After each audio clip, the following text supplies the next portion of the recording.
అండి నేనైతే మ్యాగీ చేస్తున్నానండి. చూడండి, ఫస్ట్ అయితే ఉడకబెట్టేసుకుని మ్యాగీ ప్లేట్లోకి తీసుకోవాలండి.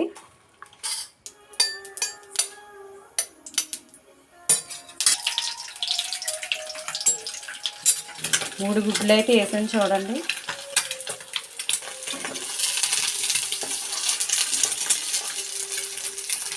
చూసారా, బాగా ఫ్రై అయింది కదండి. అది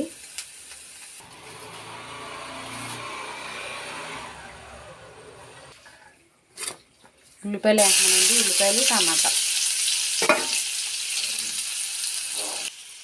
టమాటా, ఉల్లిపాయ, కరివేపాకండి మ్యాగీలో కండి. చూడండి, సాల్ట్ వేస్తున్నానండి, కొంచెం పసుపు అండి, అల్లం వెల్లుల్లిపాయ పేస్ట్ అండి, ఉల్లిపాయ